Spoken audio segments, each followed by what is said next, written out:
Okay, so as we are talking about the new hermeneutic, basically we asked the question, what was kind of the reason that a new hermeneutic was even proposed or developed in the first place? And there were virtually two goals, two reasons for the creation. Well, I call it a creation, but for the advancement of a new hermeneutic. One was to bring unity to the churches of Christ.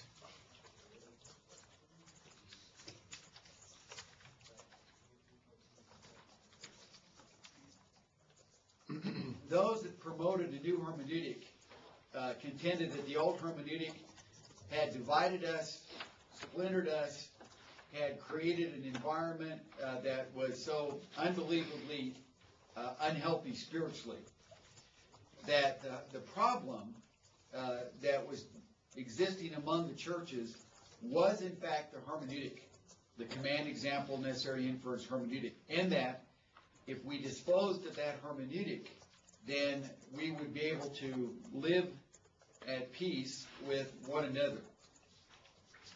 The second goal was to increase attendance in our churches.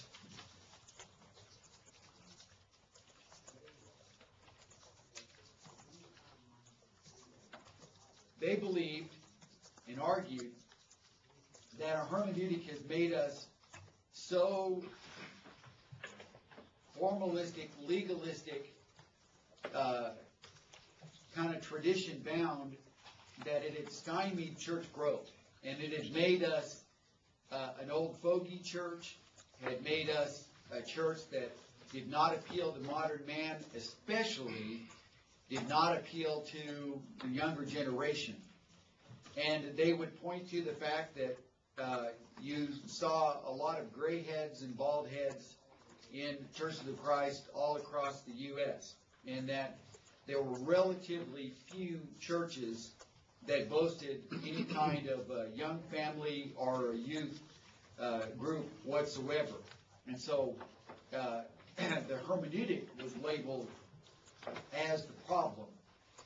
And so if we don't get rid of, so they said, this old hermeneutic, then we are going to die as a church.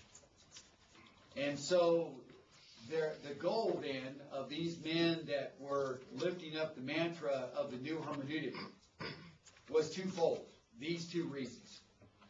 And they believed that they were in effect the saviors of the church, that they were going to save us from certain oblivion over the course of time.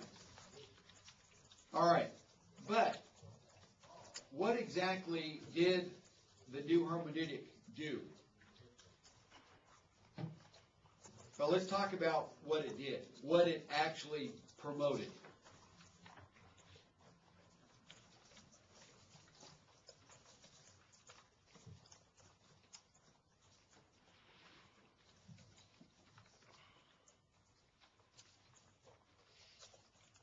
First of all, the new hermeneutic promoted the doctrine of pluralism. All right? These isms may or may not be a part of your vernacular, and so let's talk about these terms a little bit. Pluralism is a view that the Bible takes different positions on the same subject, or that the Bible allows different views or different positions on the same subject.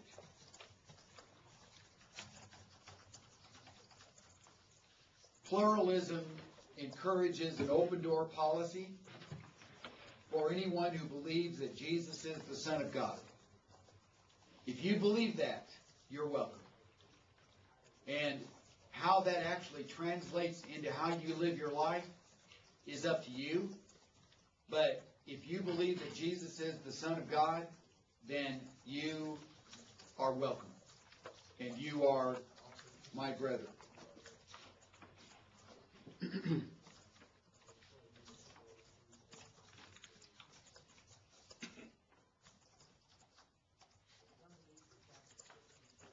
Now, part of this particular result or promotion of pluralism is in the idea of looking at the epistles not as a binding document or a legal code, but as love letters that are nothing more than suggestions.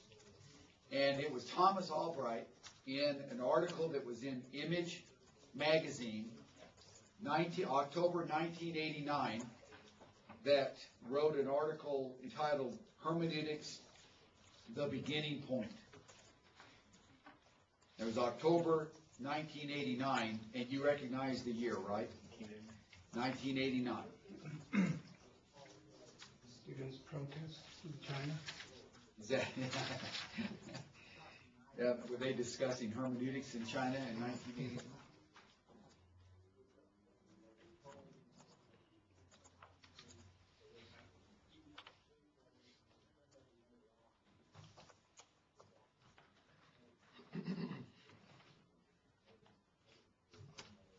All right, let me give an illustration from the Love, Foster, and Harris book. They quoted the parable of the tares and then said, "We are not called to cull out the weeds here, but to treat everything in the field like wheat and leave it to God to make the final separation. This is not to say there is no such thing as a weed, but most of those judgments are in the future and in God's hands. So the time has come to join with all Christians in every way we can as we stand within a hostile world." All right, so if somebody's a Christian, and however that is defined, let's just stand together. And in discussions I've had with some of these guys, they've pointed out why, well, they said, we are way past time to unite ourselves with the Jehovah's Witnesses and Mormons who have the same moral code that we do in standing against some of the moral ills of our age, like abortion, like homosexuality, like adultery. It is past time for us to unite with our Catholic brothers who have the same view of abortion as we do. And let's stop fighting against other Christian groups that are trying to promote fundamental Christian principles just like we are. We've got enough enemies in the world without targeting other Christian groups. And they use the parable of the tares as a case in point. Now, again, these guys that are part of the new hermeneutic are not stupid people. They are Bible professors. They are preachers and teachers. And when they look at the parable of the tares, as Love, Foster, and Harris did, what they saw was an application that we should not be in the weed judging business and determine that this body of people or this denomination is a weed.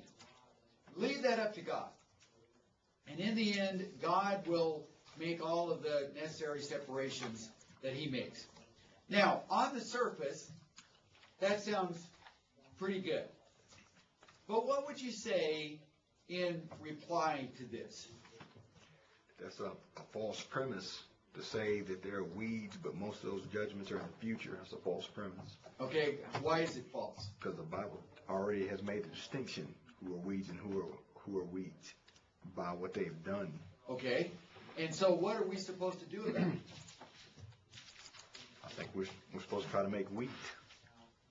Okay, so, yeah, you're absolutely right. Go ahead. Doesn't Jesus explain that a field is the world? So we're not talking about the church in the parable anyway. The field is the world. Yeah, and so in the world, we're going to see a combination of weeds and wheat. So, so right off the bat, the application that's being made is to the church. and it wasn't meant to be an application to the church anyway. They're not showing concern for the weeds whatsoever. right. They just don't want to be given a comfortable position. They just don't want to fight. Okay, you're absolutely right. Well, let's work on that. What does concern mean? All right, let's go ahead for the sake of argument and say that we are talking about Christianity as a generic designation that includes all denominations that consider themselves to be Christians. What are we supposed to do, according to the Bible, about those who are teaching and practicing things contrary to the New Testament? Shun them. What is that concern? What's that? Paul tells us in Romans to shun them. Yeah, you're supposed to shun them. You're supposed to mark them. You got passages like Romans 16:17. Keep an eye on those that are doing things contrary to what I've written in this letter. Keep aloof from them. What are we supposed to do to those that do not follow the doctrine of the apostles? In 1 John chapter 1, which we were talking about earlier, that we have fellowship with one another when we are all doing what? When we are all walking in the light. If we're not all walking in the light, then we're not in fellowship. And we can't be in fellowship. And you've got lots of passages like Romans 16:17, like 2 John 8:9, that, like Titus 3 and verse 10, and that say, look, if there are some people that are not lining up, then you need to mark them, you need to withdraw from them, you need to mark and isolate them. You know, Paul, what did he do to Hymenaeus and Alexander in 1 Timothy? He turned them over to Satan. All right, so how does that line up with what they're saying here? If we were to even go along with the idea, okay, they're weeds, and so, but we're going to leave that up to God. How is that concern for the lost? Love letters. Yeah, they're back. You can see how it all seems to kind of tie back together again. But anyway, when we talk about pluralism, here is one of the arguments that they make that ultimately is going to lead to pluralism. Now they would say, well, that's not going to lead to pluralism because God ultimately, in the end, is going to make a separation of the wheat and the weeds. Yeah, but we practice the doctrine of pluralism up until Judgment Day by our not isolating or identifying anybody that is outside of the doctrine of Christ. So I'm embracing everybody, I'm accepting everybody, and I'm not going to be judgmental of anybody that accepts Jesus and however that, whatever that means. Well, that's pluralism. Okay? Does that make sense? Questions, comments on that? Rural Lemons had to say about this, we have always felt that the trend toward liberal thinking, so prevalent in our time, must, by its very nature, take its adherents on into universalism. When we quit cutting by a pattern, we may cut out anything, and what one cuts out is just as legitimate as what the next one cuts out. And we are forced sooner or later into the universalist position. There is no place to stop halfway. Now, is that not dead on right?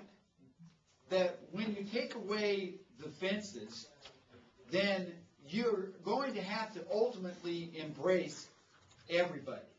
There is no place in which you can stop and say, well, that's going too far. And even though those of the new hermeneutic camp are saying, well, I'm drawing the line about accepting Jesus, they're beginning to wane even on that. And I don't know if you are in a position to where you're exposed to some of the writings of these guys. But you know, I'm reading and studying what they're writing all the time. And we're at the point now where there have been some guys that have come out and said, I think the Jews are still saved. Really? Well, go back to what Lemon said back in 1974. There's no place to stop. You just can't stop at any particular juncture once you've thrown out the idea of a pattern, that there is a doctrine that God expects all people to follow if they want to be saved. Once that parameter is removed, you might reestablish another parameter that's further out, but eventually that's going to be disposed of, and you set up another one, and ultimately you're going to have to do away with any parameters at all, and that is going to lead to universalism. When you give up God's standard, there's nothing left. Nothing left. They're arguing more for a dispensation change than a hermeneutic change. I mean, just the whole way of God's dealing with man. Yeah. In this dispensation, they're wanting that changed. Yeah, that really is true. And, you know, they'll even directly address the idea of dispensations. And, you know, we talk about, you've got the patriarchal, then the Mosaic, and then the Christian dispensations.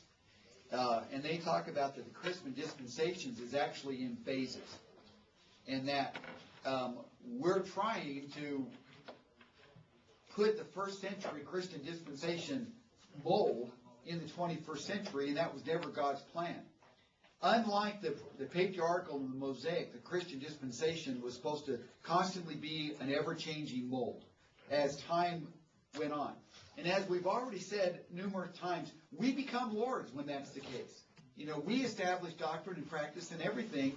We're calling the shots, and the Bible becomes smaller and smaller and smaller in its authority and significance in our lives. And so, you got love letters, you got suggestions, but that's all they are. It's not really new hermeneutic. I mean, it goes back to the reader response belief that you read the text and you decide what it means to you. I mean, it's pretty much the same old hermeneutic, if you want to. Well, that's Bultmann. We're back Right. to Bultmann. Yeah. And that's where, at least as far as I know, where that particular viewpoint started. But men have always loved to make themselves the chief interpreters of everything, and that's what's happening. Okay, so pluralism is one problem, and pluralism and universalism are basically one and the same ideas. You may be more familiar with the term universalism than you are pluralism. The new hermeneutic has also promoted subjectivism.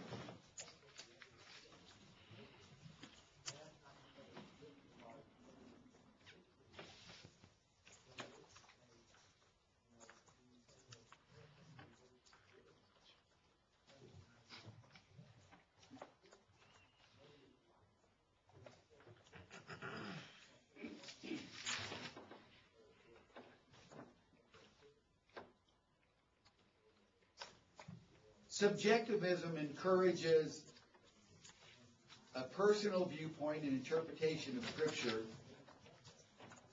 but a recognition that other interpretations are just as valid and just as legitimate as yours. So, you wrestle with God in your own way, and I'll wrestle with God in my own way. But don't judge me, just like I will not judge you.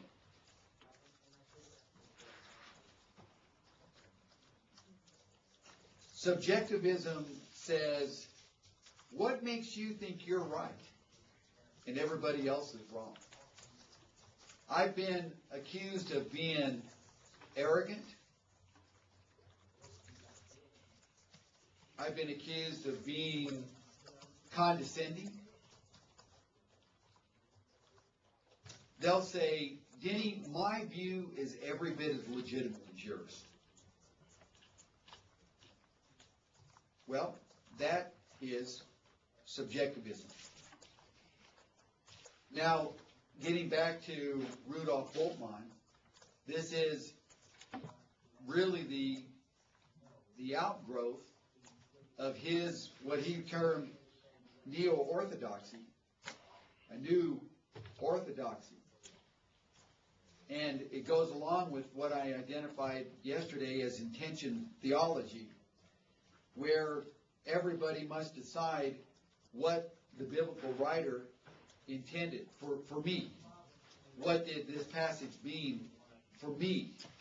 And so, repent, be baptized, you interpret it your way, another interprets it his way.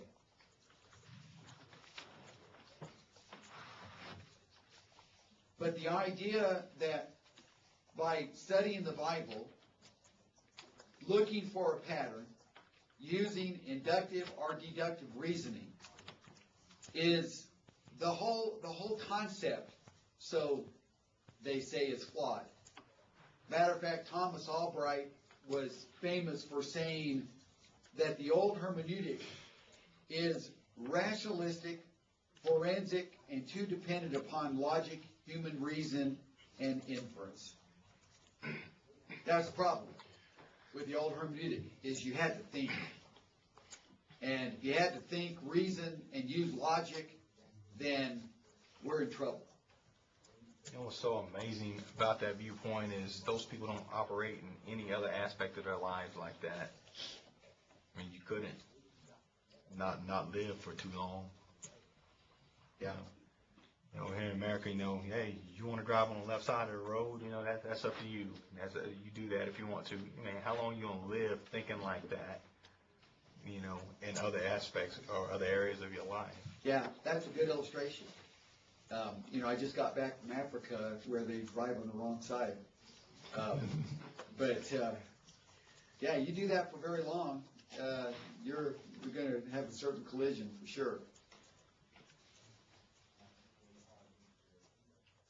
I have a question in regard to, you know, obviously those who are leading this movement influence others. And I'm wondering, in your discussions, not so much with leadership, but with other people who are maybe leaning this way or considering the view or trying to work it out. You know, okay, what's wrong with this? How have you had any kind of traction with them, or I mean, do they say, okay, you know, you're right, this is not really the way to go? I have had some success. There have been 2 elderships that actually have flown me in to talk about these things. They've had some people that have presented basically the new hermeneutic ideas to them, and you know, I give them props for saying, you know, we probably better hear the other side. And so, you know, there are still good men out there, good leaders who are trying to make sure they do the right thing. And so my approach always has been this idea of pattern theology. That's really, I think, where you've got to begin. Because if, in fact, there is a pattern, then, as Rural Lemon said, then there's an expectation from God that we should be following. If He's going to give us a pattern, then we have an obligation to follow that pattern. Unfortunately, there are way too many congregations that have already put their hand to a new plow. And they've made their choices. You know, it's very sad to me to see the number of churches that are making these kind of decisions. The Denver area right now is in great turmoil. And there have been 3 churches in particular that have made major shifts in their doctrine and practice. And as a result, all 3 of those churches are bleeding members big time. I mean, they're leaving by the droves. And I keep thinking, if I were a leader and I'm seeing a congregation of 500 dwindle down to like 200 over the course of 5 weeks, that would kind of be a wake-up call to me that, you know, maybe we're not making the best choices. But for some reason, they don't see it that way. They see, well, those people are just stuck in the mud, old timers that are, not willing to let God's Spirit lead and guide them to new things. And so it's almost like they don't care if they're leaving. And as a result, the conservative churches in the Denver metro area have seen a tremendous increase in membership. Bear Valley has had somewhere in the neighborhood of 12 or 13 families place membership within the last month and a half. So I'm thankful that there's a Bear Valley for them to go to. And I feel sorry for those communities that there's really not another option. And unfortunately, I'm not exaggerating if I say every day I'm getting an email from somebody in some small community that they're just so tired of fighting the fight for doctrinal soundness. And they just, they didn't have another option, so they're doing the best they can to try to keep the congregation where they're at on the straight and narrow. And it's obvious that, it's a flood that they can't hold the door up against anymore. It's busting through, like it or not. And so now what? Now what are their options? And I wish I had the wisdom of Solomon to know what to suggest. I am so opposed to splits, but sometimes if you've got a church that's they're losing their candlestick if they haven't already, then you may not have another option but to separate yourself from that group and start a new one. But I always encourage, fighting the good fight and doing the best you can to try to maintain, because I know there have been a few voices who have won the day and managed to win the leadership to stay in with the old paths, the straight and narrow.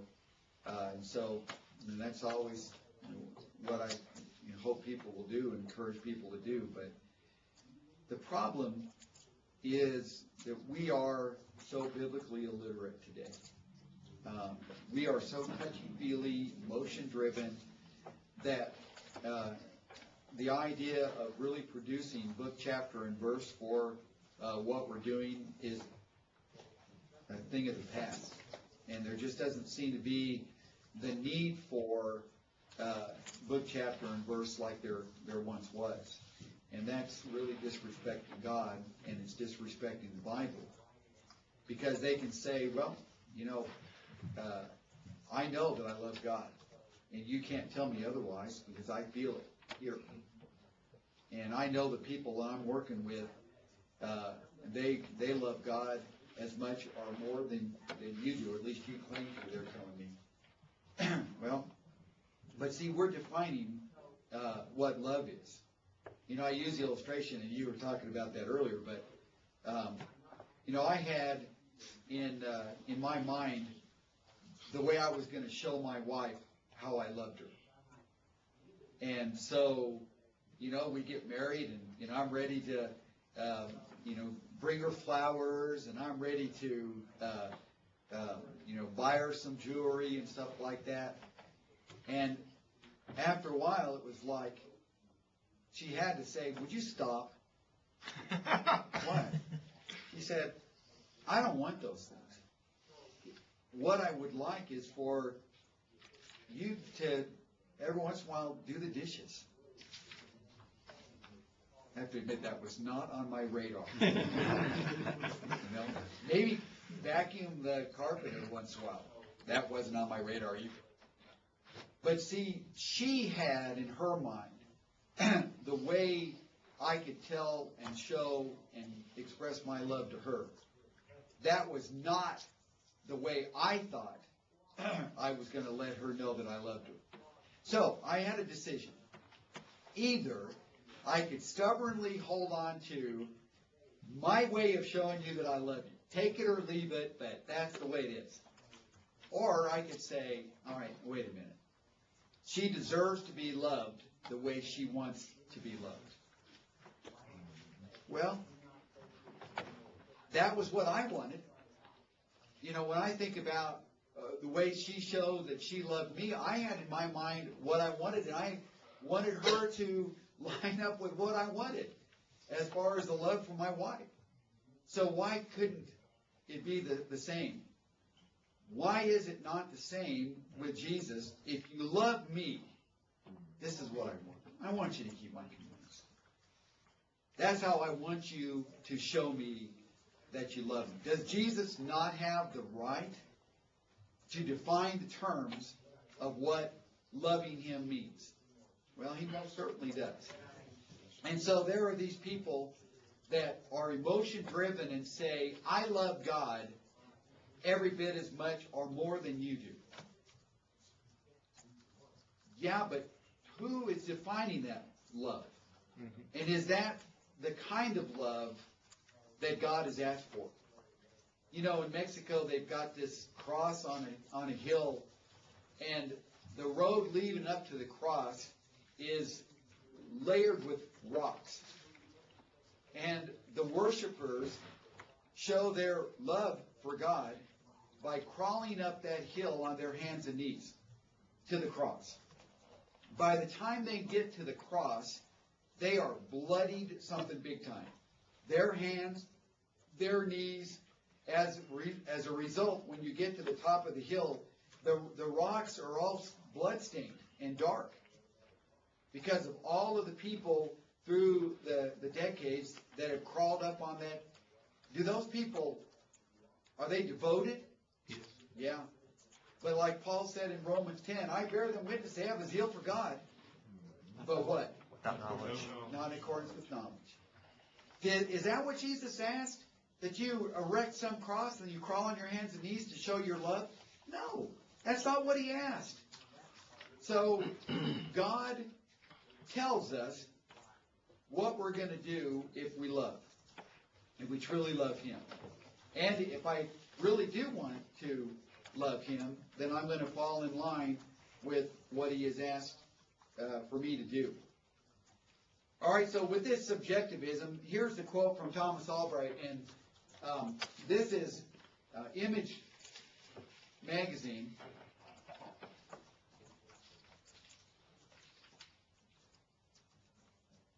$1989. Don't have that on there.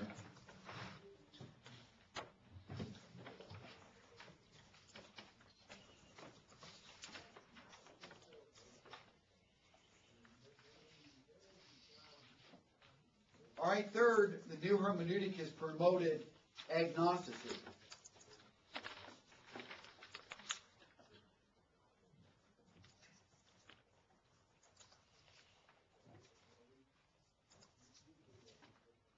All right, here is one of those isms that you're probably familiar with.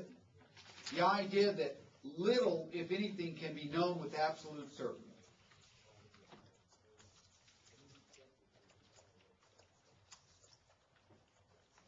Something may be true or it may not be true, but there's no room for being hard-lined.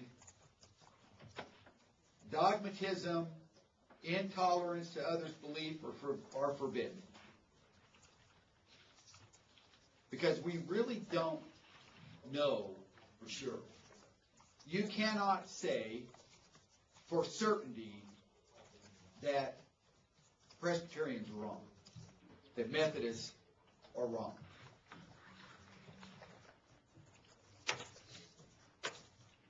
You know, one of the, this really is dated, but even though it's a story that's over 10 years old, it still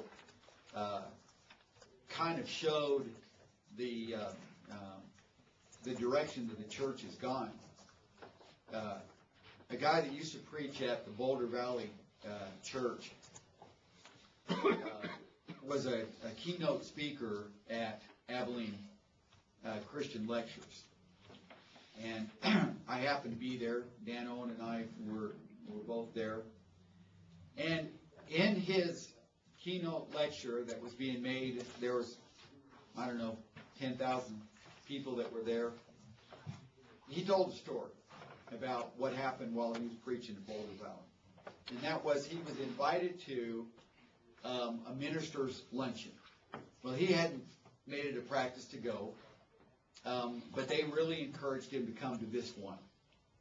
And so he reluctantly agreed, and they told him that the reason why we've invited you to this luncheon is because your ministry is the focus of our meeting today.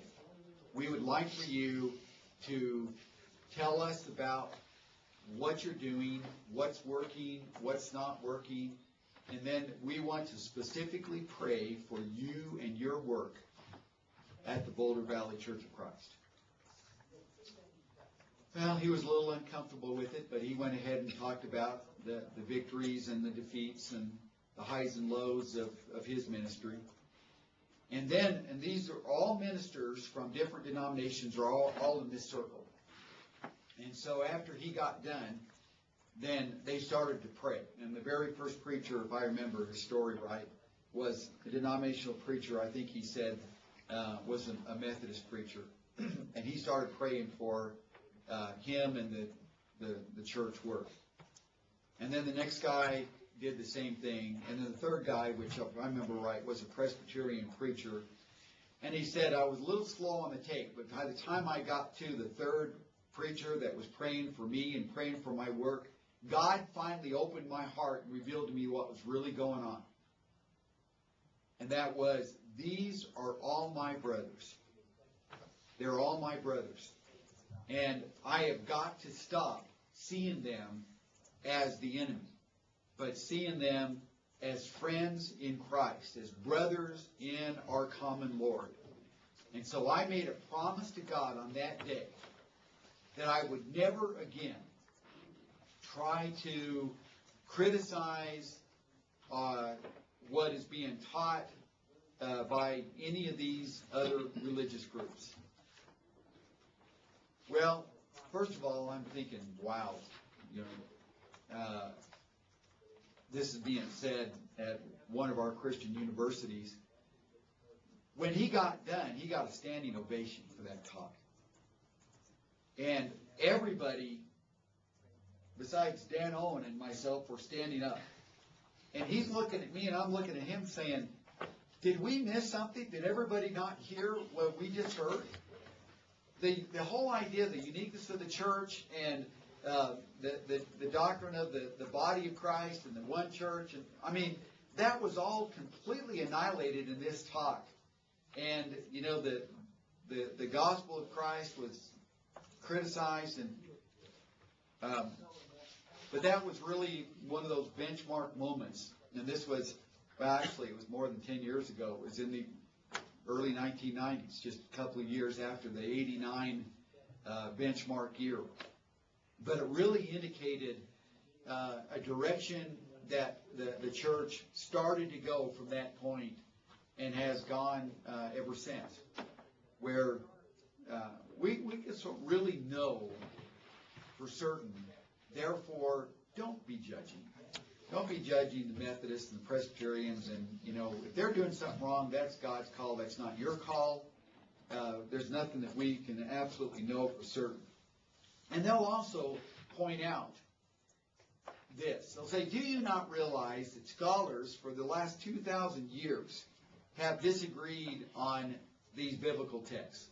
Scholars have never come to an agreement on the importance of baptism. Scholars have never come to an agreement on marriage, divorce, remarriage. They've never come to an agreement on instrument. If they couldn't figure it out, then why do we think we can? Fact of the matter is, we just don't know for certain. And so God is going to give us credit for just doing our best and loving Him in our own way and not being judgmental if people don't see things the same way we see things. Because we really can't know and say dogmatically, that's right, that's wrong. So we're not going to go there. This is what the new hermeneutic is promoted. Sometimes I wonder if that's entirely true, though. Because if you read a whole lot of New Testament scholars who,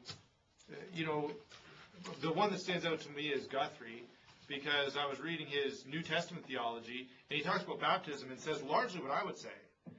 And then when I read in his systematic theology, he says something totally different, because he understands now, based on the New Testament alone, this is what you have to say. But my systematic theology that I adhere to doesn't agree with that, and so he says two totally different things in the two books, but at least he's honest enough. So as a scholar, he's honest to say, this is the deal if you were living in the first century.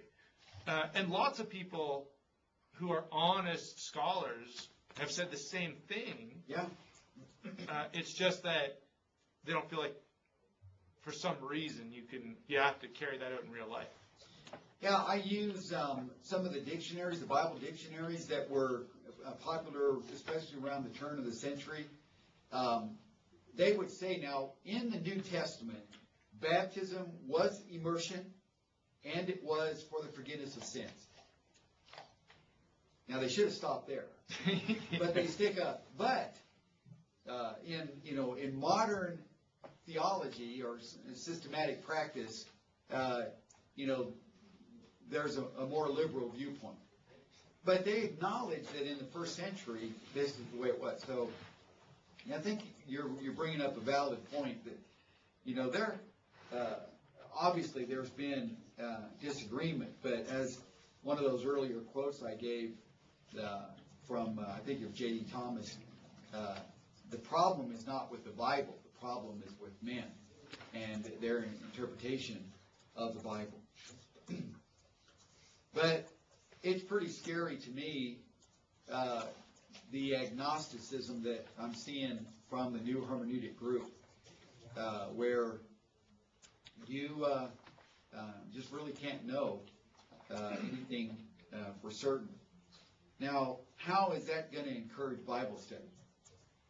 Matter of fact, it really destroys Bible study, because why study if I can't know anything for certain anyway? Just one more thing. I always notice, though, they're always sure they're saved. Always should. You can't know about anything else, but for some reason, I can know that. Yeah, that's true. The new hermeneutic promotes relativism.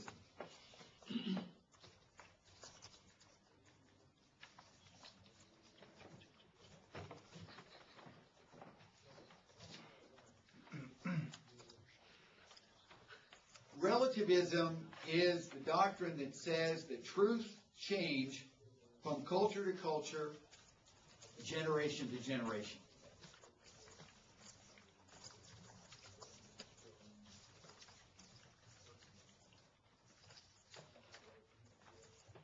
That what was truth in one time may not be truth in another time.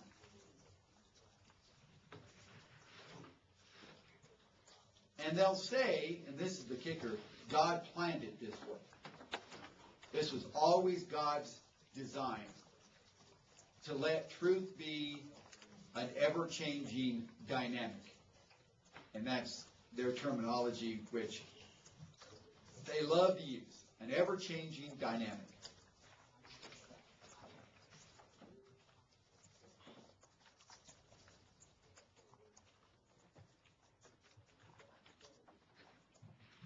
So there have been some in the new hermeneutic camp that have said, yes, women could not speak in the churches in the first century. I agree with that. That was then. This is now. And now we've got women that are not as stupid as the women in the first century. Those first century women were dumb as dirt. So obviously we didn't want them preaching. All they knew were, babies and how to bake bread. But to actually educate a church, no wonder Paul told them, zip it. Today's modern woman, we got women that have PhDs. We got women that are, more knowledgeable of the Bible than you ever will be.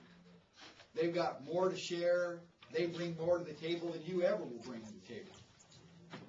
And you don't want them preaching? This is the new age. Modern woman is, of course, they're coming across as the heroes of womanhood. Modern women are just so competent, so educated, so gifted. And that's another one of the terms they love to use. They're so gifted. Well, women in the first century did need to be quiet. But that was a truth then, but that's not a truth now. The question, though, that I asked, are there any universal laws? Are there any laws that God has given that are absolutely inflexible, immovable, unchangeable? And they become very uncomfortable with the question. And I kind of see it as Jesus' question of the Pharisees about the baptism of John, from heaven or from men. Because they know either way they go, they're going to kind of be sunk. Are there any universal, immovable, unchangeable laws? Well, most of the guys I've dealt with have given the Pharisaic answer, and that is, don't know. And just like with the Pharisees, who I consider to be cowards, I think that's a cowardly answer. Now, those that would say no, well, at least they're consistent with this hermeneutic. Because the hermeneutic is teaching relativism. And so there's nothing that is engraved in stone, immovable, unchangeable. But there have been some of the new hermeneutic camp that have said, yeah, and like what? Well, Jesus is the Son of God. That's an immutable, unchangeable truth. And every generation, every time has to believe that. But as we talked about with pluralism, we're seeing the tide change, and now they're acknowledging that groups that do not acknowledge Jesus as the Savior, like Jews, now they're still saved. God's got another plan, another way of saving them. Well, that's relativism at its best right there, where you see this ever-changing way of looking at biblical teaching. What kind of world would it be if 2 plus 2 was not always 4? That we're a new generation and we are tired of being slaves to the 4 answer, the 2 plus 2. So we're going to decide that now 2 plus 2 is 5.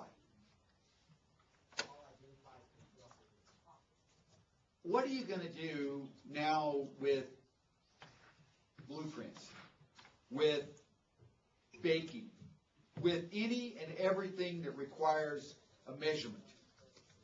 If you are changing the standard, then chaos is going to result.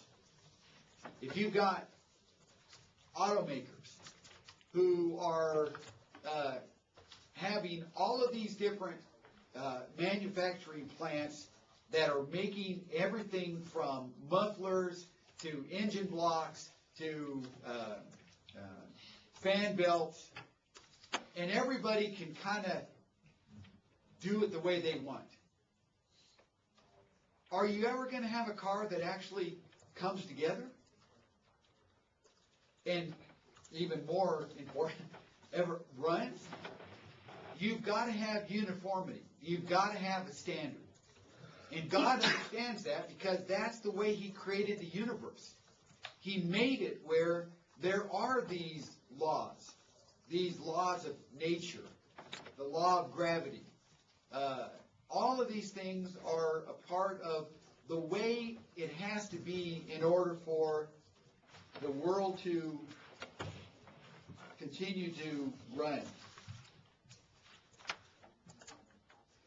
If there are universal laws of nature, Why can't there be divine universal laws? And then I asked the question, is there any biblical support for this idea? I mean, can you show me any place in the Bible where God is saying truth is an ever-changing dynamic? Truth is something that can be altered from generation to generation. Well, they're going to be hee-hawing around big time if your experience has been like mine, because there isn't a Bible verse, there's not a Bible teaching that is going to suggest or imply that, yeah, truth is something that changes with generation and culture. The Bible just doesn't teach that. And I had one guy that said, yeah, but you have to remember, Denny, that the Bible was written for a first century culture and for a first century time. And that's all that they're dealing with. They're not future looking. They're not trying to discuss what you should be doing in Denver in the 21st century. All right, then how do we really know what God wants? Well, that's the agnosticism. That's relativism that we're talking about, because you really can't know. And so I'm left to just giving it the college try, and with my heart, and God knows I love him, and so he's just going to accept whatever it is. So I'm building these golden calves, and I'm expecting God to be happy with it. What do they think that the Jews throughout Old Testament history and in the first century, what do they think their view of the law of Moses was? I mean, clearly they still believed that you need to follow it, and in Maccabees they're willing to die so that they don't make compromises with it. I mean, do they say that mindset has changed, or they say they were wrong in that mindset? Or As far as modern day Jews? well, I'm talking about the way that we view the New Testament. They say it changes with time. But the way that the Jews in the first century or throughout history viewed the law of Moses, they didn't take it that it changed throughout time. Yeah, but see, God changed the way he dealt with man. The gospel is totally different, radically different from the Mosaic law. The Mosaic law was completely, totally inflexible. And the Jews got that. And, obviously the Pharisees didn't get it. They started, making up their own rules. But their respect was still for the law. Just like Jesus says in Matthew 23, they put themselves in the seat of Moses. Do what they say. When it came to teaching the law of Moses, the Pharisees had it right. When they were teaching you out of Exodus and Leviticus and Numbers, they had it right. Their problem was all of the traditions that they threw in with the law. Well, so they're saying, and again, there's always this level of truth to their argument. Because we have said all along that the gospel of Christ is totally new game in town. I mean, it is radically different. You got the physically based, materialistic approach of the Old Testament with the spiritually based gospel of Christ. Just like in John 4 with the Samaritan woman, Jesus is trying to get her to see that the time's coming when the place isn't going to matter. That God is looking for worship in spirit and in truth. And you can do that in Jerusalem or anywhere else. It doesn't matter anymore. Well, that wasn't the way it was, but that is the way it is now, or going to be. And so that's what they'll say. Other questions, comments? When it comes to no pattern and all these different things, and you can interpret it however you want, do they go back and start allegorizing a lot of passages then in their exegesis? Or? In a way, yeah. If we think of an allegory as saying, all right, don't pay attention to the words, but think about the greater idea of what's being expressed, that they would definitely concur with that idea.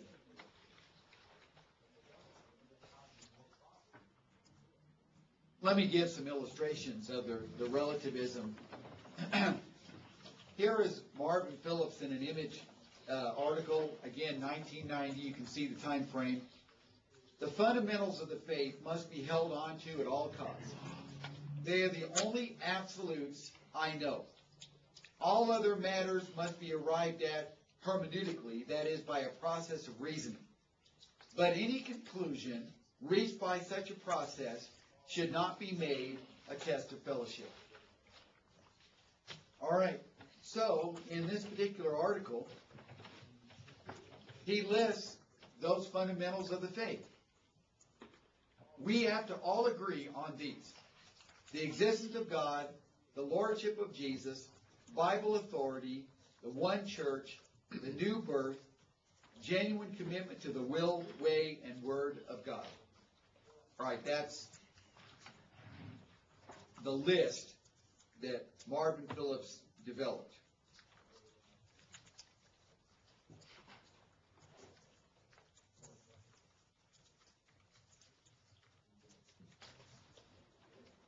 All right, what questions does this bring up in your mind? When you read this, say, okay, what about what? Why these things and not something else? You know, I mean, that's the first thing. I mean, other people come up with lists and they're different than this list. Okay, so the first question is, how did he come up with these? Since there's no Bible passage that says these are the fundamentals of the faith. These are the points that everybody must agree with. Then how does he come up with these? Well, he has to have used in some way a hermeneutic of inference, right? Because there's no command, there's no Bible passage that commands men must believe these, 6 points, or else we can't be in fellowship with them. Yeah, my question would be, what is there outside of those things? That would be my question. Because you talk about Bible authority, that covers a lot of ground. And you got to get in his mind and see what he means by Bible authority. And that's where the problem lies. Yeah. So I listen to a lot of talk radio as I'm traveling. Listen to AFR and these evangelical guys, and they're always saying the right things as far as we need to submit ourselves to the lordship of Christ, and we need to follow the authority of the Bible. They're always saying the right things. Yeah. But what does that mean to you? I mean, apparently not what it truly means in reality. Yeah, that's a great point. Yeah. A will and a way is a pattern. Yeah. And, Marvin Phillips would, at this point in his life, have agreed that this is the pattern. That this is the mold everybody needs to fit into. You have to believe these 6 fundamentals. Kind of on the same lines what you're saying, but today you have to define what commitment means. Yeah, that's the point. Yeah. All right, based upon what we've talked about with the isms, now this is 1990. So in 1990, we got a guy that's naming 6 fundamentals. But with the direction that the new hermeneutic has taken us, all right, here we are 20 plus years later. What would be your guess has happened since this statement is made? Much smaller. That list would have gotten much, much smaller. Okay? If there is a list. We know for a fact that's true. The one church and the new birth are no longer considered as fundamentals. Wow. So the list of 6 has now been narrowed down to 4. And then the genuine commitment to do the will, way, and word of God has in effect been eliminated because, well, the way you interpret that's different than the way I interpret it. So you need to be committed to the Lord in however or whatever that means to you. That's pluralism, that's subjectivism, that's relativism at its very best, where over time, as Rural Lemon said, once you remove a pattern, there's no place to stop. And so it's not going to be very long before, well, in some camps, Bible authority is already being minimized. And the Lordship of Jesus, as far as I know, most of the New Hermeneutics camp are still holding on to that. But there are those, as I mentioned, that are now saying Jews are saved. Okay, well, so the Lordship of Jesus, not so much anymore with the New Hermeneutic. And so the existence of God, yeah, you got to hold on to that one. You got to believe in God. You got to believe that God exists, that God's real.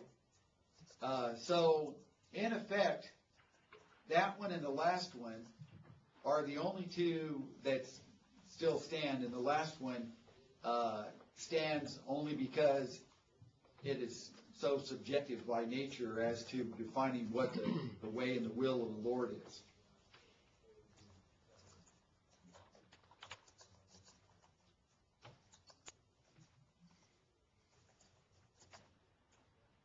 All right, let's go back and remind ourselves what the two goals of developing the New Hermeneutic. Anybody remember what they were? Create unity and more growth. Okay, want to create unity, want to spur growth in the church. Those were their two stated goals, 1989, 1990, right about then. But if we did an analysis, and this says 2011, but we can certainly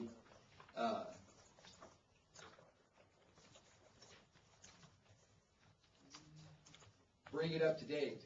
Both of these goals have failed. The hermeneutic has created more division, not less.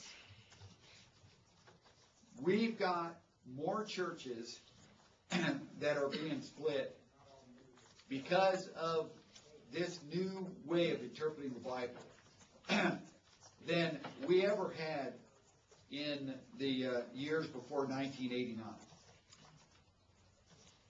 Now, there were some churches that split before that, I understand. But now we are seeing churches splitting at an alarming pace. Let me move all this up so we can.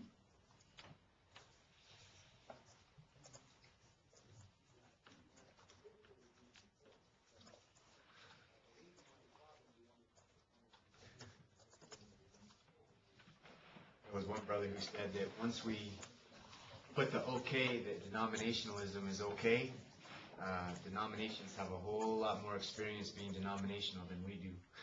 So it's like once the church says, okay, denominationalism is okay, then they're trying to compete with people who've been experts at it. So Yeah, and when it comes to worship, I think that is a perfect illustration that if we're going to go to the point where their doctrine is every bit as good as ours, and the way that they do worship is something that, then we need to just close the doors and move in with them.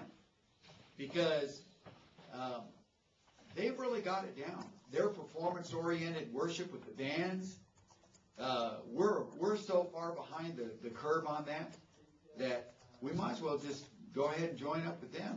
If what they're doing is fine with God, then there's no reason for us to exist. Well, I think there are groups that are doing that already, leaving the church. I know one congregation in Wisconsin, and the conservative group, they kind of lost the hold of the congregation in a sense, and the liberal side told them to leave, so they left, and then they met on their own. Well, then that group, they just disbanded after that because, there was nothing left, so they probably joined community churches or whatever. So then the conservative people had to buy the church back, so they ended up buying the same building twice. Wow. Yeah.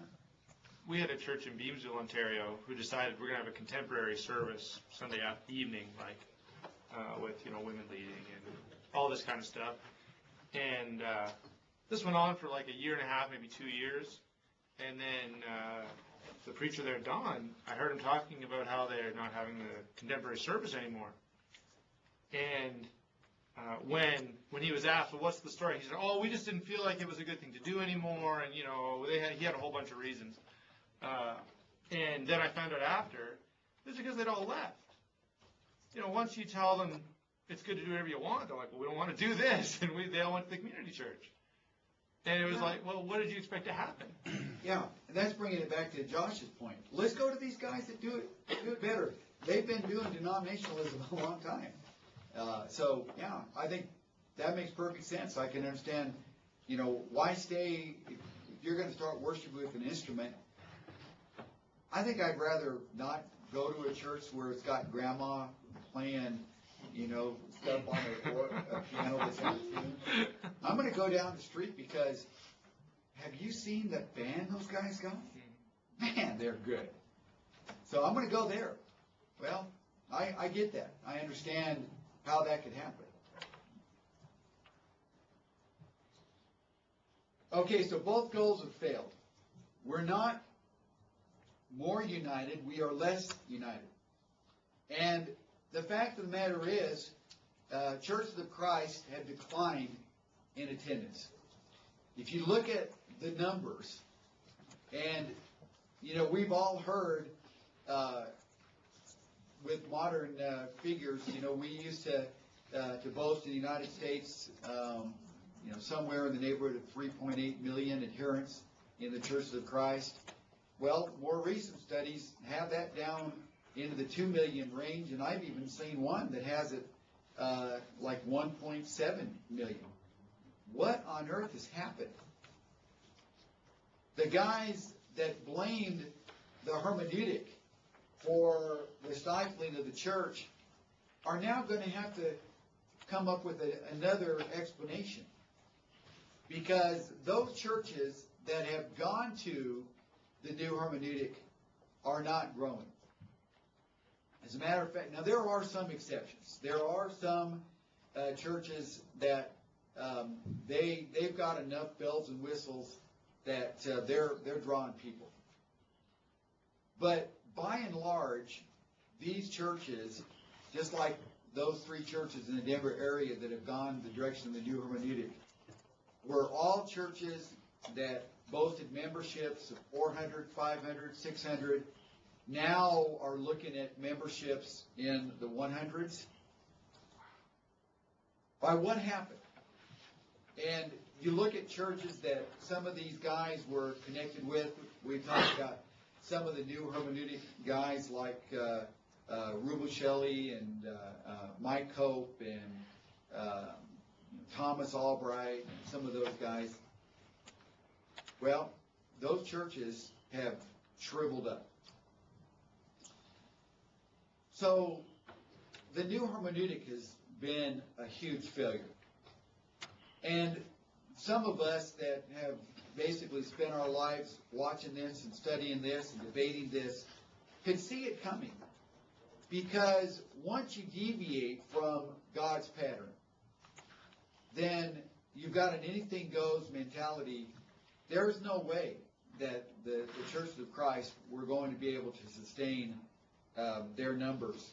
And so with the dwindling that we've seen, it is astonishing to me how many ex-Church of Christ members are littered through denominations all over the place.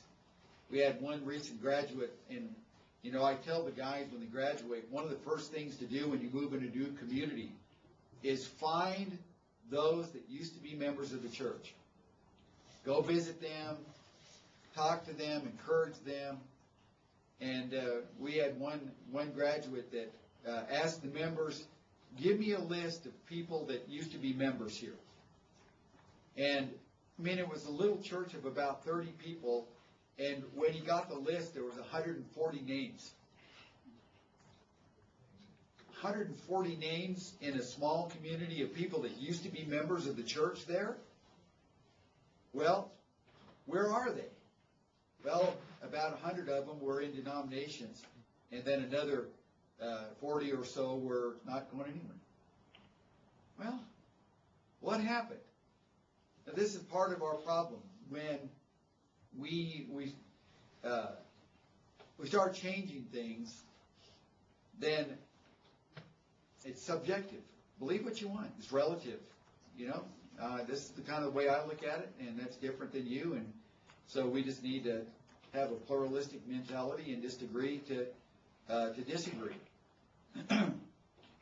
I don't know if you're familiar with the columnist Mona Karen, but she's religious, but not a member of the Lord's Church as far as I know. But she was talking about the bleeding of memberships that a lot of churches are having, and she was talking about denominational churches.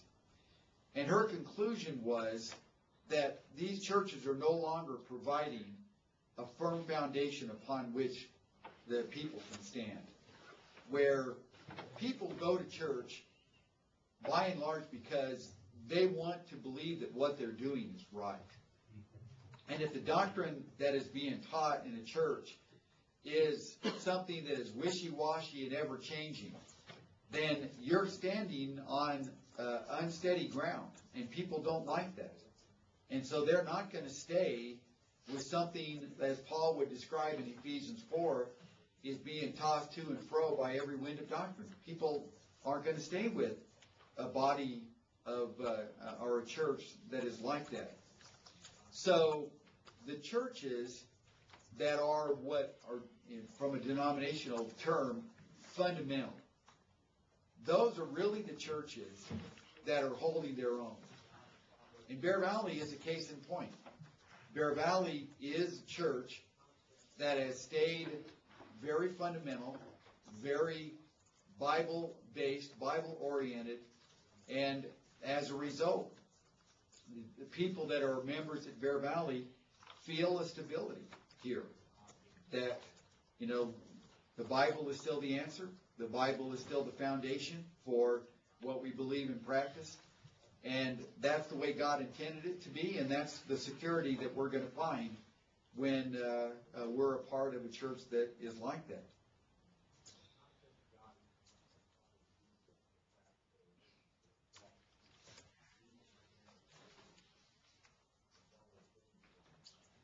Okay, so what have been the results? Now that we've got basically 23 years of history with the new hermeneutic, if we target 1989 as the begin date,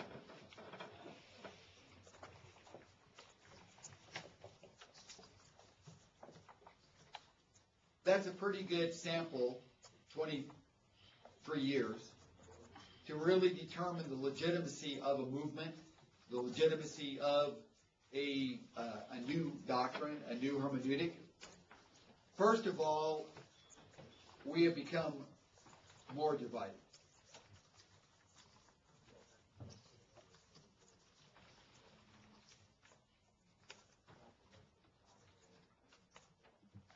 The division that exists now is worse than it has ever been.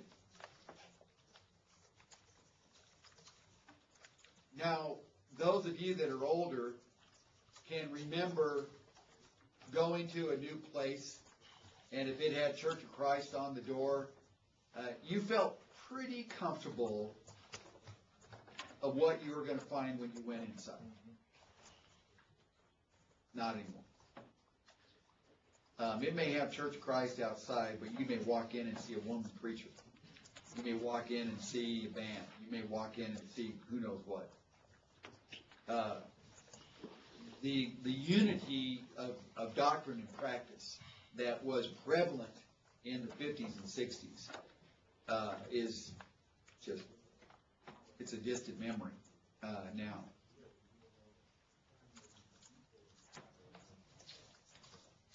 Second, we've turned inward.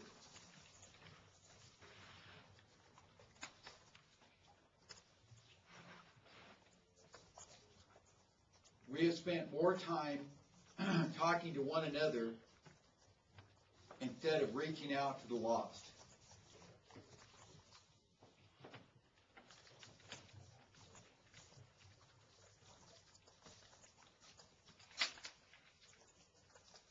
often do you see a lectureship that is based on soul winning? I mean, those kind of things are quickly becoming ancient history. And those that still have soul winning lectureships, the attendance is pathetic. But if you want to have a lectureship that's on some of these current issues, and I freely admit I was a part of lectureship programs that were talking about hermeneutics and the new hermeneutic and so on, and they're standing room only. And there's a hot topic. Everybody wants to be in on that. Well, lectureships on issues draw well because that's what we become. We become inward thinking rather than outward thinking and evangelistic. And then a third result of the new hermeneutic is let go of biblical doctrines without good reason.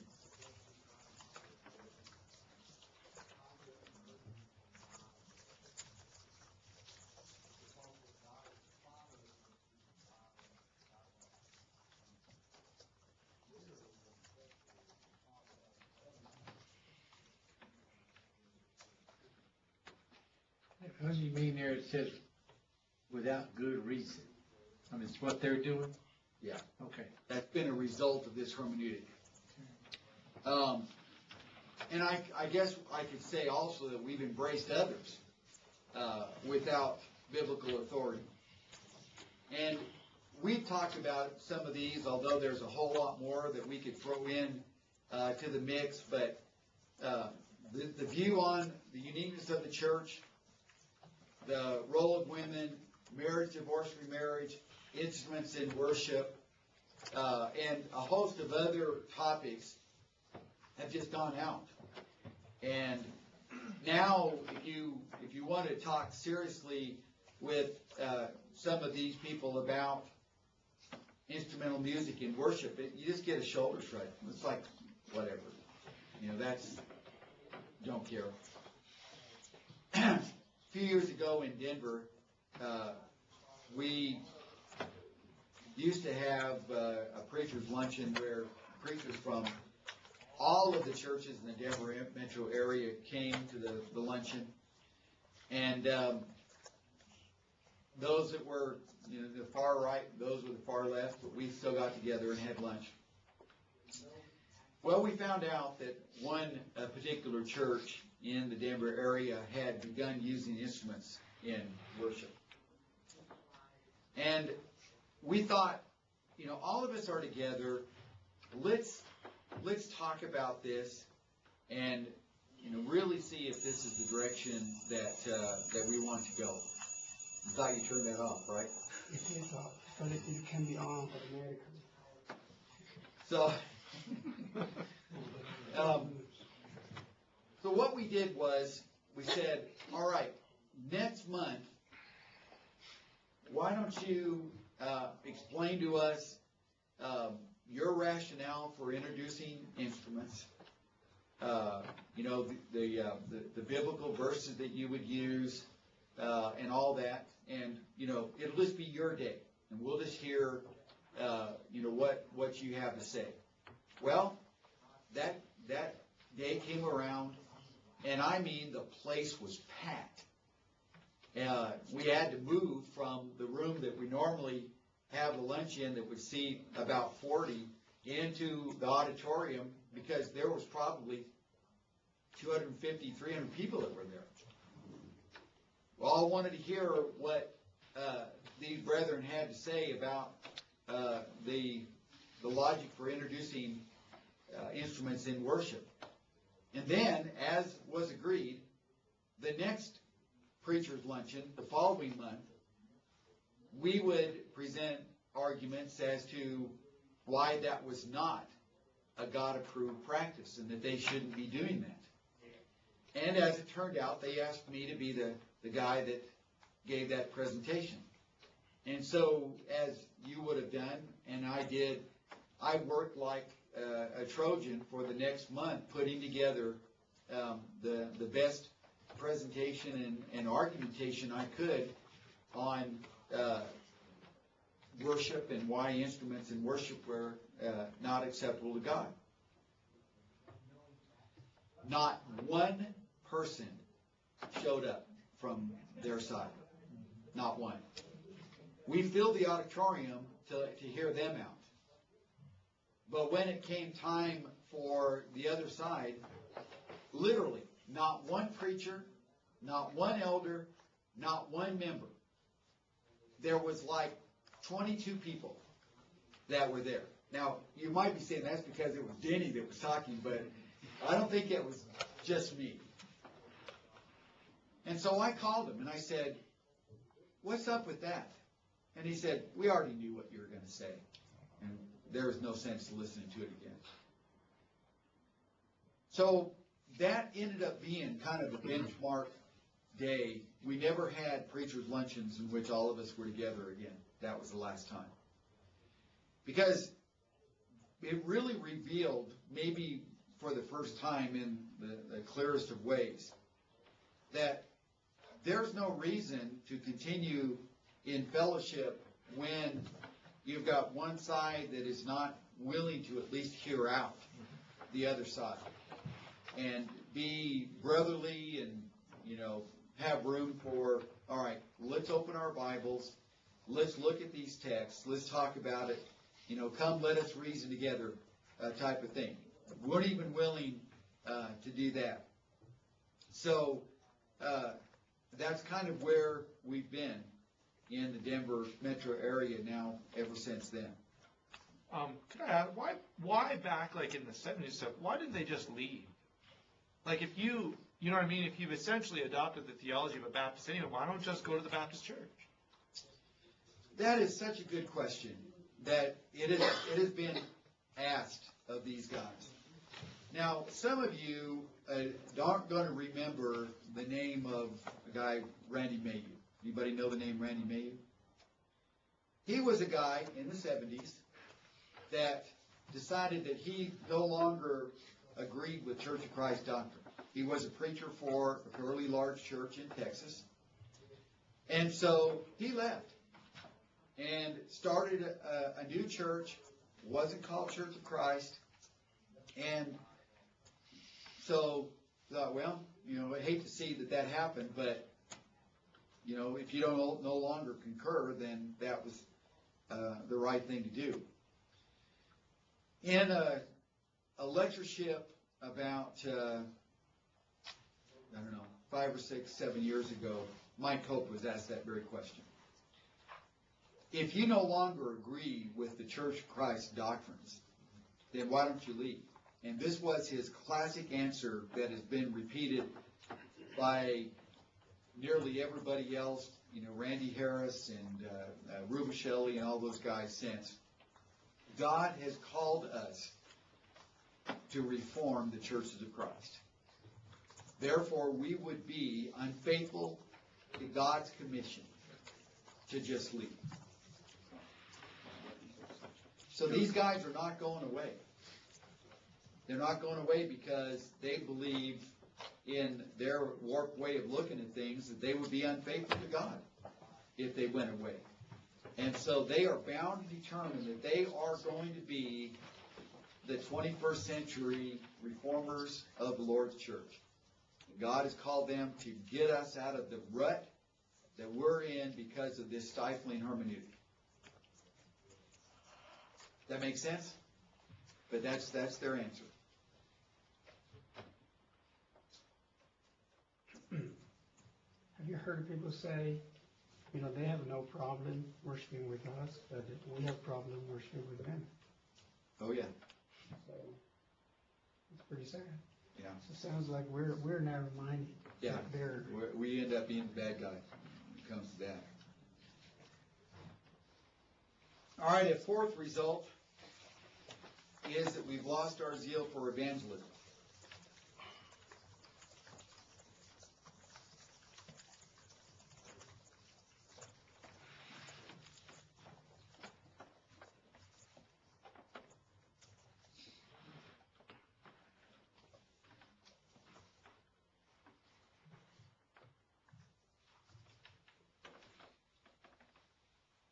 let me finish telling you the story of the guy that used to preach for Boulder Valley that made the speech at Abilene Christian Lectures that got the standing ovation. The rest of that story was this. When he got to the third guy that was praying for him, it suddenly dawned on him what God was trying to show him, and that was that these men are all my brethren. He made a promise and a vow to God on that day that he would never again try to evangelize any member of any one of those denominations. So if you knock on a door and say, I'm so-and-so with the Church of Christ, and they say, I'm a member of the Lutheran Church, God bless you, brother, Godspeed, continue on in worshiping Him. Go to the next door. Because you're only looking for one type of person, the unchurched. That's all you're looking for. And so if they're Mormon, if they're Jehovah's Witness, if they're Presbyterian, if they're Catholic, if they're Christian in any way, shape, or form, then you wish them Godspeed, and you keep going to the next door to try to find somebody that says, I'm not going anywhere. All right. That's what I'm looking for.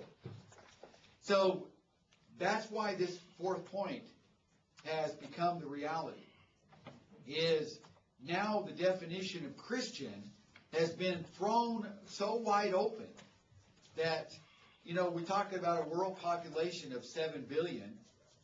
Do you know how many of the 7 billion claim to be Christian? 3 billion. It's over 3 billion. Matter of fact, I'm thinking it's 3.8. Does anybody know better? It's a lot. So now you've got over half of the world population that is claiming to be Christian. So, devote your time to those who are not Christian. Now, what's happened, though, is now you knock on a door and, I'm a Jew. I'm a member of the synagogue down the street. God bless you, and you continue on. So now you're no longer going to try to evangelize the Jew. Sometimes, though, there are men in denominations that actually do kind of see the inconsistency of this. Those of you that kind of follow what happened in denominations know that, this is, again, dated probably 12, 13 years ago, a new president of the Southern Baptist Association was appointed. And this was a period of time in which the Southern Baptists, which are very conservative, were wrestling with the doctrine that the Jews were not saved. And a number of Baptist ministers had publicly criticized the doctrine of the Southern Baptist Association that suggested that Jews were not saved.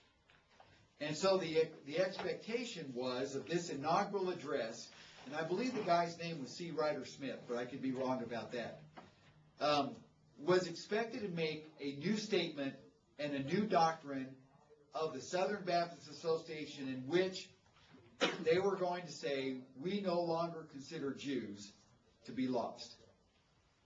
And so the auditorium was filled. Tens of thousands of Southern Baptists were there. Most of them were preachers and church leaders, waiting in anticipation for this new president to make this new declaration. But what he did was this. He said, everyone is expecting me to make a statement about a new policy among Southern Baptists regarding Jews and whether Jews are God's children. And he said, I really don't want to belabor the point. I just have one thing to say about that. John 14:6. I am the way, the truth, and the life, and no man comes to the Father but by me. And that was all he said. And, as I'm reading this, I thought that was a wow moment. Mm-hmm. That was a wow moment. Because how do you look at John 14:6 and still somehow come to the conclusion that Jews are okay. You know, with those of the new hermeneutic that are beginning to, follow the path of universalism, you still have to wonder, what are you going to do with John 14:6? How do you make that fit? If you've got these people that openly reject Jesus, and you're still coming up with a theology that says they're saved, how do you make that work? I just don't get it. But it brings us back to the point that we're making about biblical authority.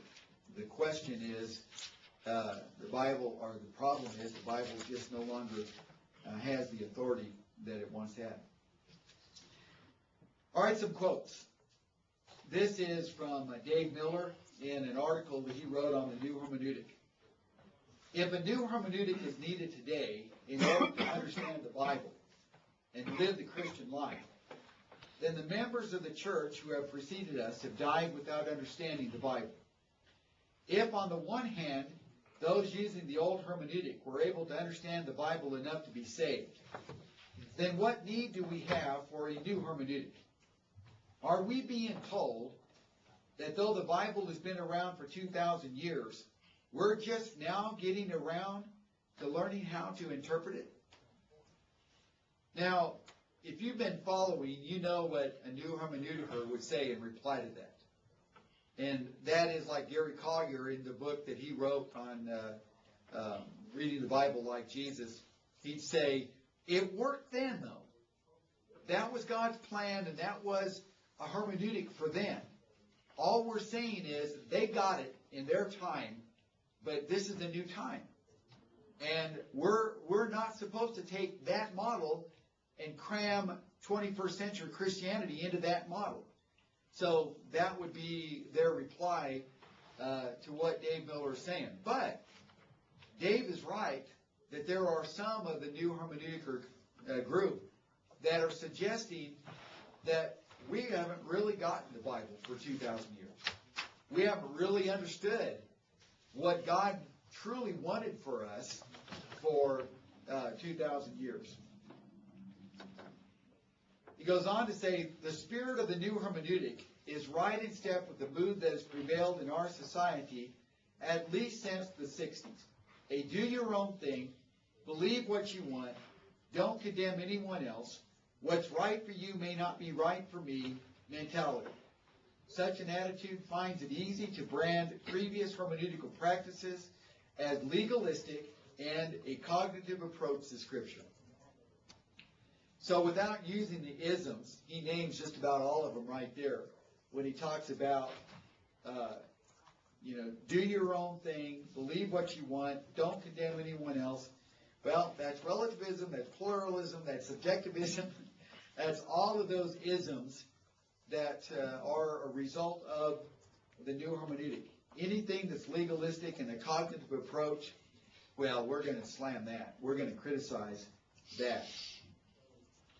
The primary concern of those clamoring for a new hermeneutic appears to be the dismantling of the old hermeneutic.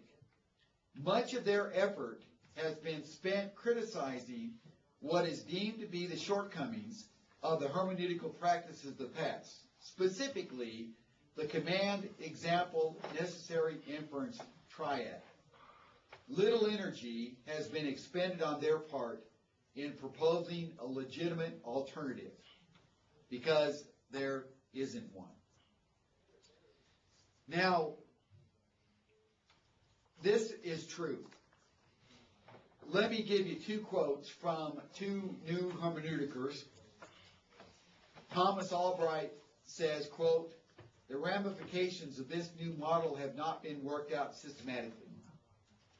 Now, he was devoting all of his time trying to destroy the old hermeneutic. And when asked, okay, where are we going? What is the new hermeneutic? Well, we don't have that worked out just yet. And then Michael Casey, and I believe this is a 1990 quote, although I need to look it up to make sure. In talking about the new hermeneutic, he said, little though has been suggested for a new approach. Back in the middle 1990s, there was a debate on the campus of Freed-Hardeman, and Earl Edwards was debating Thomas Albright. And in that debate, Albright admitted that, the systematic ramifications of the new hermeneutic haven't still been worked out. And Earl Edwards gave what I consider to be the perfect illustration. And that is rule number 1 when it comes to wing walking. Talking about walking on the wing of an airplane. These guys, these stunt guys. He said, rule number 1, never let go of this wire until you have a firm grip on another wire. That's rule number 1.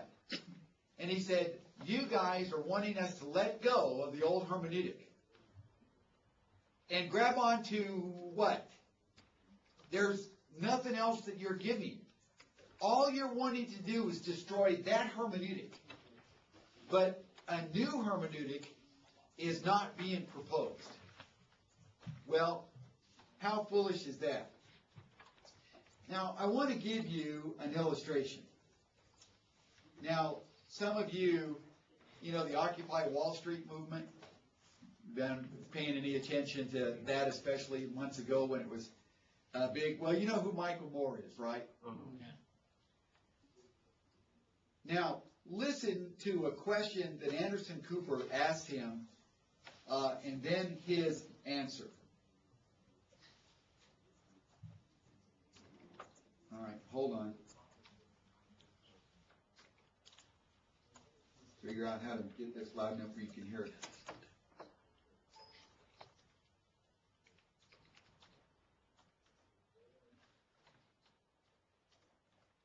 Capitalism is an evil system set up to benefit the few at the expense of the many.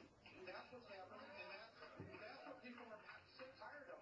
And which is too bad for the capitalists, because I think a lot of people perhaps in this crowd probably used to support the old style of capitalism. So what system do you want? Lost them.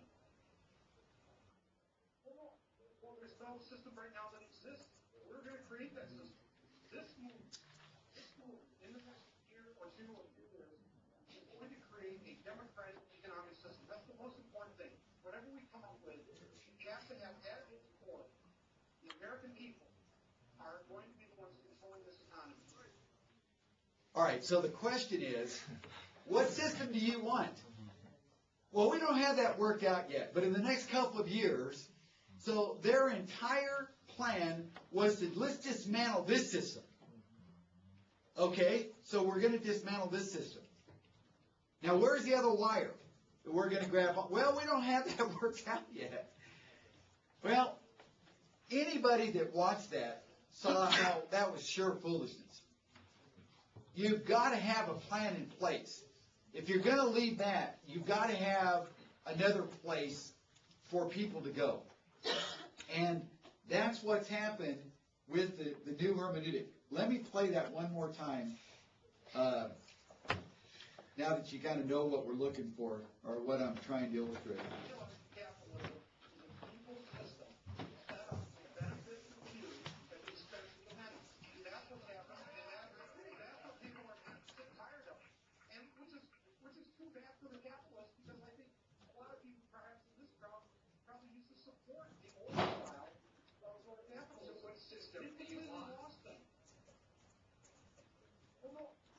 No system right now that exists.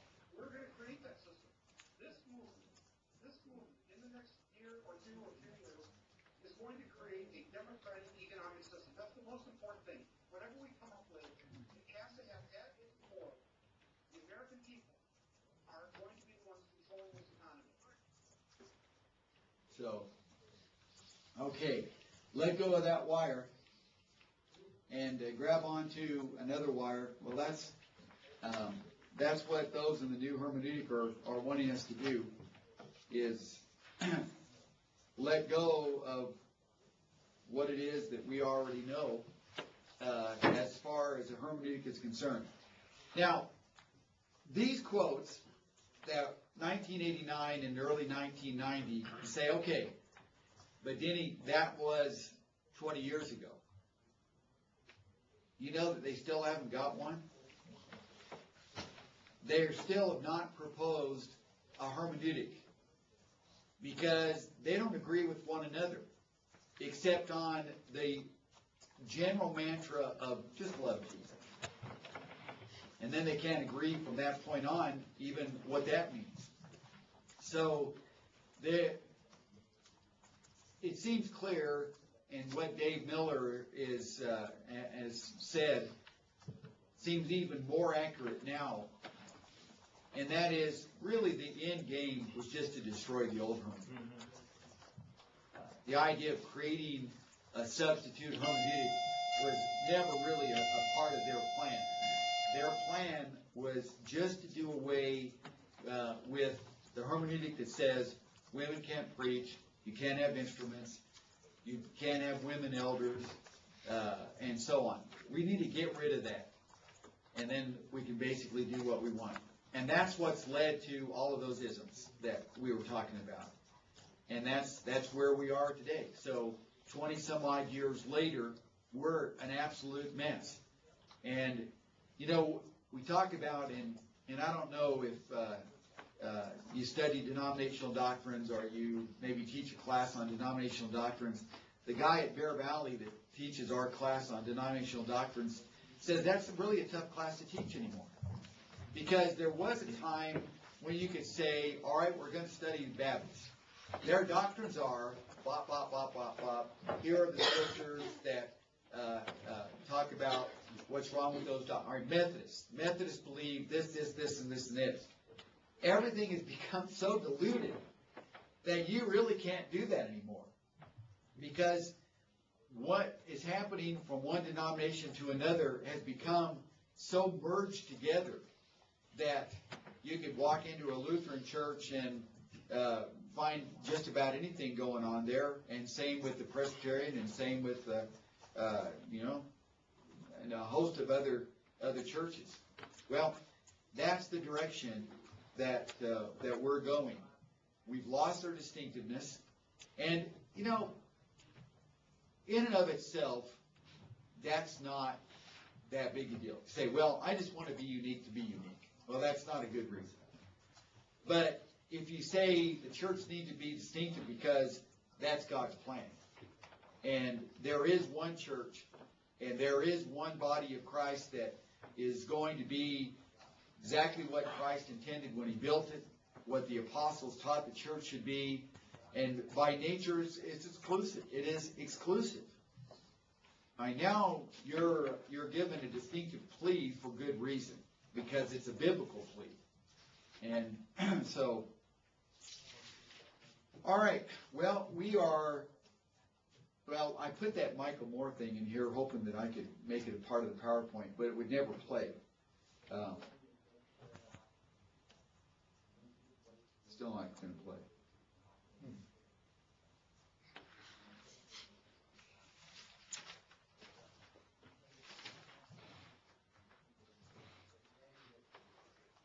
Okay.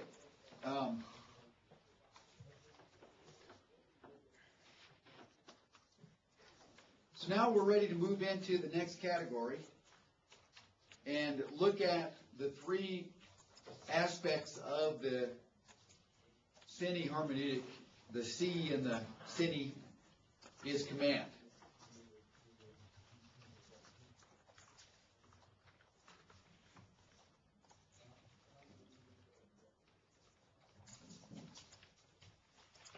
All right, there are some preliminary considerations that need to be made.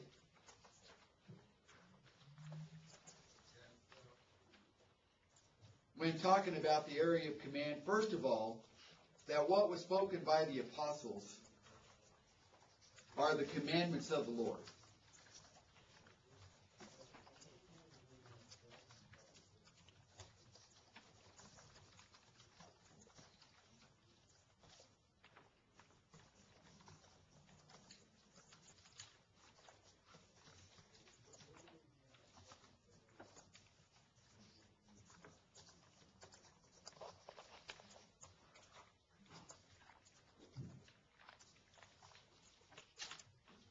1 Corinthians 14:37 is a text that you've got to wrestle with and come to terms with. That when Paul says what we're saying are the commandments of the Lord, then what are you going to do with that? Now, granted, I've already given you the answer that some of the new hermeneuticers would say, and that is, yes, but it was a command given to Rome. It was not a command given to Bear Valley. It was a command given to Corinth. It was not a command given to Bear Valley. All right, so that would be one of their outs. But one of the preliminary considerations of looking at this arena of command as far as a hermeneutic is understanding that the apostles did not see what they were teaching as suggestions made by men, but commandments that originated from God. A second preliminary consideration is that, excuse me, is that biblical authority is necessary for a religious act to be acceptable.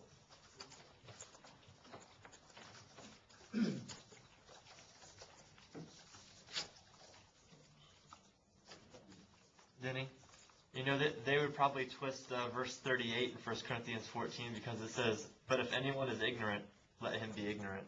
So they'd be like, "Man, it's okay." Yeah, I'm going to stay dumb.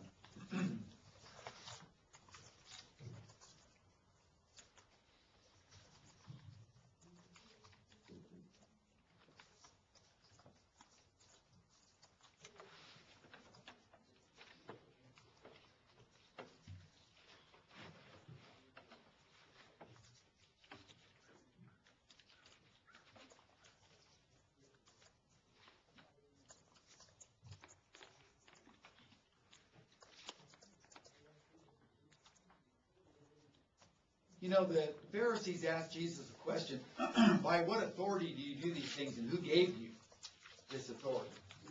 You know, there was nothing wrong with the question. It really was a good question. They were not prepared to hear the answer, but it was a good question.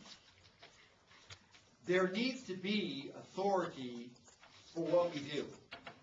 Now, those in the religious world today and those of the new hermeneutic camp would acknowledge commands are something that we need to follow. Some would even go so far as to acknowledge commands given by the apostles in the epistle, but most of them have moved away from that. But they still, as far as the hermeneutic is concerned, they want to keep the seat. They want to keep commands. All right, so will we at least agree, or can we at least agree on this point, that biblical authority is necessary for a religious act to be acceptable to God? You've got to have divine approval. Otherwise, it's not acceptable to God. Can we agree on that? And for the most part, they're going to say, yeah, we'll agree on that. A third consideration, and this is one that they will not agree to, at least at first,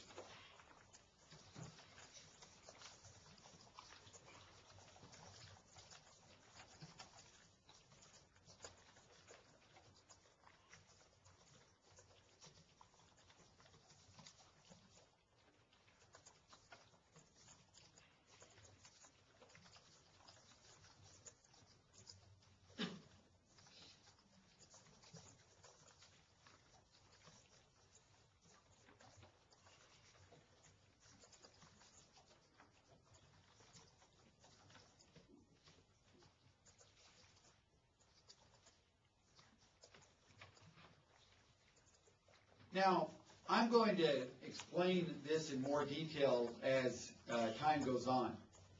But to say we're only following the imperative, only those passages in the Bible where a command is given, when it's formed in the imperative verb tense of the New Testament, then that's it. Well, that really is somewhat of a foolish statement, because it's too narrow, and I'll explain why it's too narrow here in just a minute. Bobby Duncan, in a Spiritual Sword article, said many of the things we are to believe and practice as Christians are authorized in more than one kind of direct statement.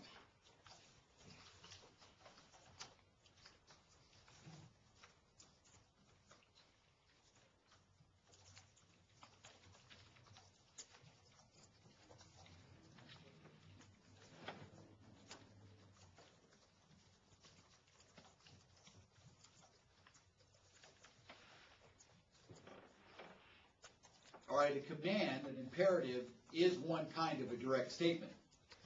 But there's more that is authorized by God than something that is just an imperative, just a direct statement. Say, okay, what are you talking about?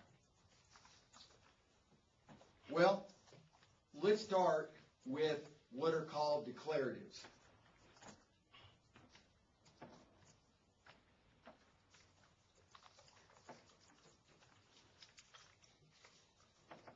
Mark 16:16. He that believes and is baptized shall be saved. He who does not believe shall be condemned.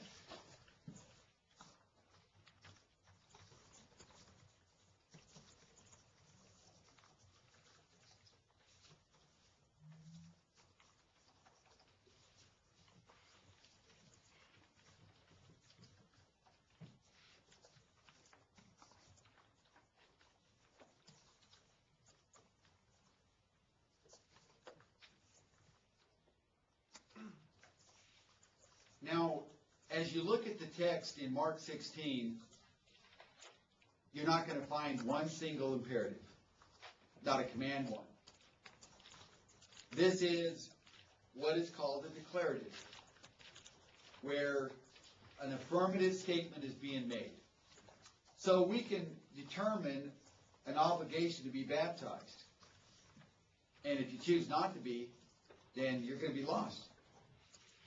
So you could reframe Mark 16:16, say, you better believe and you better be baptized, you're going to be lost. You must be baptized. You must believe to be saved, or else.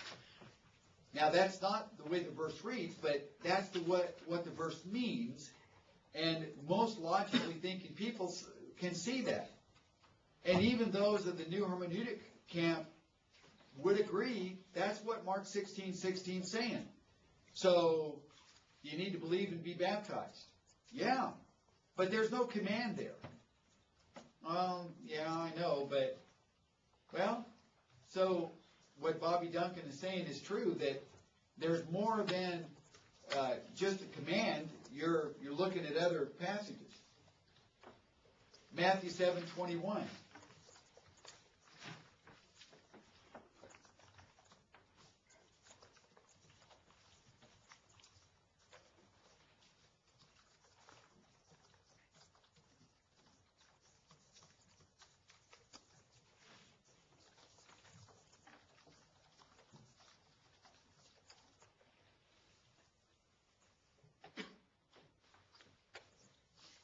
Not everyone who says to me, Lord, Lord, shall enter the kingdom of heaven, but he that does the will of my Father who is in heaven. Not a command one. Anywhere to be found in that verse. But when we look at that verse, we can see quite clearly that Jesus is saying, you must do the will of the Father. All right. No command, but we get that it has the force of a command. So it's a little bit silly to say only the imperatives. That's all. Do they say you must have the word must? Or Yeah. imperative? If it's an imperative, It's a command? yeah, it's a command. How does this affect that number of imperatives in the New Testament? Well, they're not in harmony on that. You got 710 imperatives from Romans to Revelation. And some of them are going to say when we've got to do all of them. and others are saying we don't need to do any of them.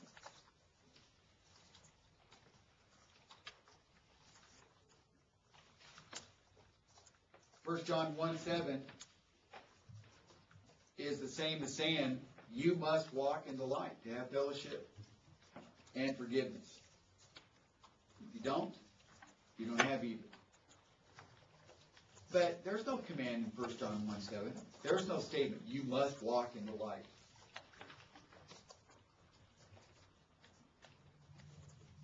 You know, the Bible is so full of examples of this that we could spend a lot of time. How about the Beatitudes? All of the Beatitudes are declarative, but there's not a command one to be found in any of the Beatitudes. 2 Peter 1:10, as long as you practice these things, you will never stumble. Well, again, there's no command, but we understand that it's got the force of a command.